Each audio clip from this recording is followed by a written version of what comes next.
সামান্য কিছু চিকেন আর একটি ডিম দিয়ে 10 মিনিটে মজাদার একটি ইফতার রেসিপি শেয়ার করব। আমরা ইফতারিতে ডাল পেঁয়াজু বা অনেক রকমের পেঁয়াজু খেয়ে থাকি, কিন্তু চিকেন পেঁয়াজু ইফতারিতে থাকলে অন্য লেভেলের স্বাদ বা রুচি তৈরি করে। আশা করছি আজকের ভিডিওটি আপনাদের ভালো লাগবে। রেসিপিটি তৈরি করার জন্য এখানে আমি চিকেনের হাড় ছাড়া বুকের অংশটি নিয়েছি। বুকের অংশটি আমি ছোট ছোট টুকরো করে কেটে নিব। ছোট ছোট টুকরো করে কেটে নিয়েছি। চিকেন ফ্রাইতে একটু ছোট করে পিস করে কেটে নিতে হবে। এবার চিকেনের মাঝে একটি ডিম ভেঙে দিয়ে দিচ্ছি।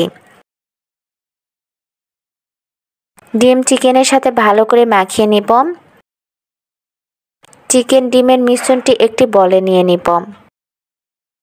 ডিম চিকেনের মিশ্রণে দিয়ে দিয়েছি হাফ টেবিল চামচ আদা রসুন বাটা, দিয়ে দিচ্ছি 3-4টি কাঁচামরিচ কুচি আর 2 টেবিল চামচ ধনিয়া পাতা কুচি।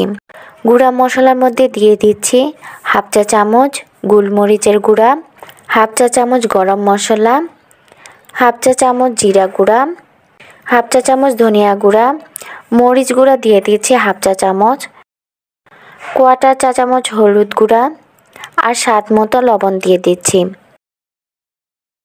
1 কাপ পেঁয়াজ কুচি দিয়ে দিচ্ছি। চিকেন পাকোড়া বা পেঁয়াজু ক্রিস্পি করার জন্য দিয়ে দিয়েছি হাফ কাপ বেসন।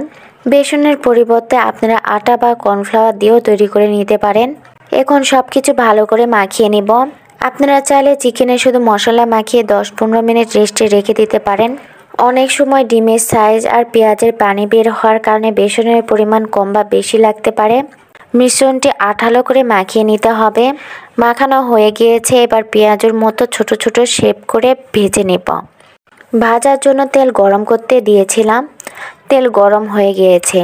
এবার চিকেন পেঁয়াজুর শেপ করে তেলেতে দিয়ে দিব। চিকেন পাকোড়া বা পেঁয়াজু ভাজার ক্ষেত্রে চুলার ফ্লেম মিডিয়াম লোতে রেখেই ভেজে নিতে হবে।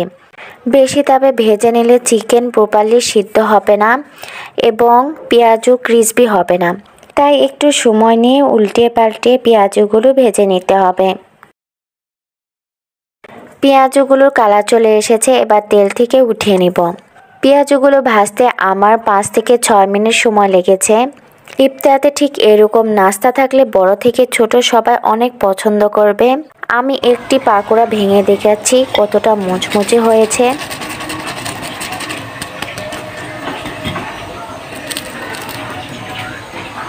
এই চিকেন পেঁয়াজু একবার হলেও আপনারা তৈরি করবেন। ইফতারিতে এই রেসিপিটি খেতে আসলে অনেক মজার হয়। আশা করছি আমার ভিডিওটি আপনাদের ভালো লেগেছে। আর ভালো লাগলে অবশ্যই আমার চ্যানেলটি সাবস্ক্রাইব করবেন এবং আমার পেজটি ফলো দিতে ভুলবেন না। আপনারা সবাই ভালো থাকবেন, সুস্থ থাকবেন। আল্লাহ হাফেজ।